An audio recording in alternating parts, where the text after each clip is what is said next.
familiar, as if he'd seen this exact accident before. But that was impossible. This had just happened. The emergency responders were still working the scene, still loading equipment, still directing traffic around the wreckage. A paramedic was wheeling a covered gurney toward an ambulance. The sheet was pulled up over whoever was on it, covering the face completely. Mark caught a glimpse of a man's arm hanging out from under the sheet, wearing a watch just like the one on his own wrist. A Timex his father had given him for his high school graduation 35 years ago. The world tilted sideways. Mark pulled over to the shoulder as soon as he was past the crash scene, his hands shaking so badly he could barely steer. He sat there in the idling car, trying to process what he'd just seen. It couldn't be his car. It couldn't be him under that sheet. He was alive, breathing, heart hammering in his chest, with a very real terror. But even as he tried to rationalize it away, other pieces began falling into place. The endless fog on the mountain pass, the way time seemed frozen, the old man's strange knowledge about accidents that weren't visible, the sense that the drive had taken far longer than it should have. The old man's words echoed in his memory. Sometimes the most important thing about a journey isn't reaching your destination. Sometimes it's understanding why you needed to make the journey in the first place. Mark looked at his hands on the steering wheel. They seemed translucent in the dashboard lights, like looking through tissue paper. When he pressed his palm against the seat, he could feel the texture of the upholstery, but there was a strange distance to the sensation, as if he were experiencing it through a barrier. With numb fingers, he tried calling Carol again. This time the call went through, but when Carol answered, her voice sounded distant and hollow, as if she were speaking from the bottom of a well or across some vast, empty space. Mark? Mark, where are you? I've been trying to reach you for hours. I'm almost to the hospital, Mark said, though his voice sounded strange in his own ears. How's Danny? There was a long pause filled with an odd echo that seemed to stretch her silence into something cavernous. When Carol spoke again, her voice was thick with tears, but carried that same unsettling distance. Mark, honey, Danny's going to be okay. The doctor said he's stable. He's going to make a full recovery. Relief flooded through Mark like a physical force. Thank God. I was so scared. But Mark, Carol continued, her voice breaking, where are you? Hospital call. They said you were in an accident on Highway 50. They said. A high-pitched tone filled the line, thin and persistent, like the sound of a flatlining monitor.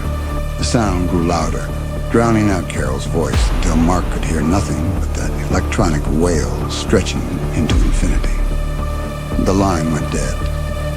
Mark stared at the phone and slowly set it down. He looked back toward the crash site, now distant behind him, but still visible in his mirrors.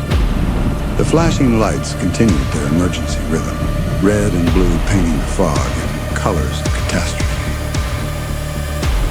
He got out of the car and walked back toward the scene, though every rational instinct screamed at him to drive away, to reject what he was seeing.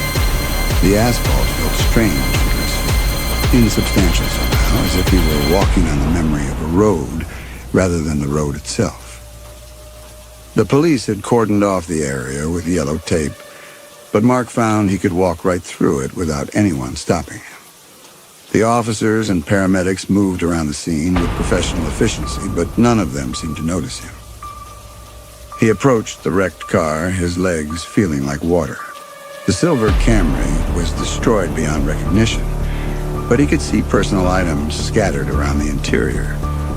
A coffee cup from a Phoenix gas station, a briefcase with his company logo, a photo of Danny from high school graduation tucked into the sun visor. All things that should have been in his car, things that were in his car. "Excuse me," he said to a nearby paramedic. But the man didn't respond. didn't even look up from his clipboard. Mark moved closer to where the covered body lay on the gurney. With a hand that seemed to belong to someone else, he reached out and pulled back the corner of the sheet. His own face stared back at him. Eyes closed, a gash across the forehead where it had struck the steering wheel. The face was pale, drained of life, but unmistakably his own. Even the small scar above the left eyebrow from a childhood accident with a bicycle was clearly visible. Mark stumbled backward, the sheet falling from his nerveless fingers. The world spun around him, and he felt as if he might collapse. But he didn't. He remained standing, remained aware, remained impossible. "Sir?" A voice behind him. Mark turned to see a young police officer approaching. The man looked right through him, addressing someone else. "Sir, you can't be back here. This is an active scene." Mark followed the officer's gaze and saw an elderly man in a dark coat standing near the wreckage. The old man from the car, his passenger, who hadn't been a passenger at all. "Of course," the old man said, his voice carrying that same patient acceptance Mark remembered from their drive. "I was just paying my respects." "Did you know the victim?" the officer asked. The old man looked directly at Mark, and for the first time, Mark saw recognition in those ancient eyes. Not the recognition of meeting someone new, but the deeper acknowledgement of a job completed, a duty fulfilled. "We traveled together," the old man said simply. He was a good companion, very determined to reach his destination. The officer nodded and moved away to direct traffic. The old man approached Mark, his footsteps making no sound on the asphalt. "You understand now," he said. It wasn't a question. Mark looked down at his own dead body, then at his translucent hands, then at the impossible old man who had guided him through his final journey. "How long?" Mark asked. "How long have I been—" "Since the accident," the old man replied. "About 2 hours ago. You lost control on that curve back there where the fog was thickest. Too much speed, too little visibility, too much desperation to reach someone you loved." Mark tried to piece together his journey from Phoenix. He remembered the conference room, the phone call, the desperate rush to the airport. But then what? Had he flown?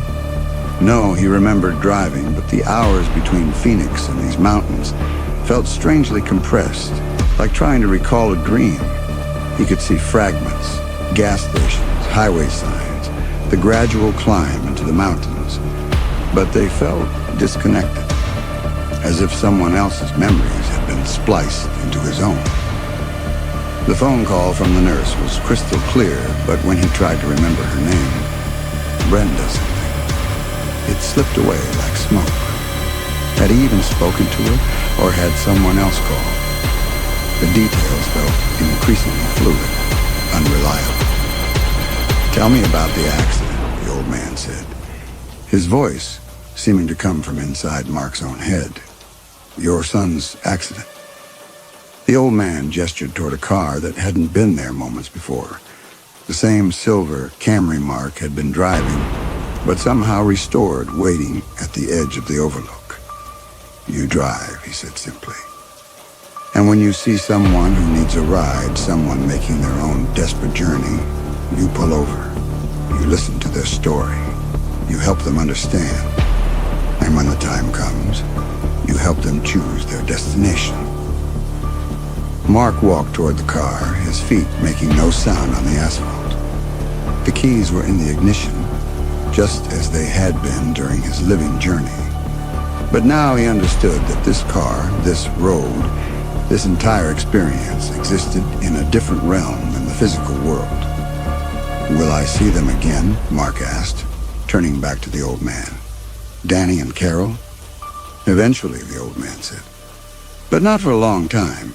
If you make the choice I think you're going to make. They have their own journeys to complete, their own lives to live. Your job now is to help others make their crossings." Mark nodded. It wasn't really a choice at all. It was simply an acknowledgement of what he'd always been. A man who helped people, who put others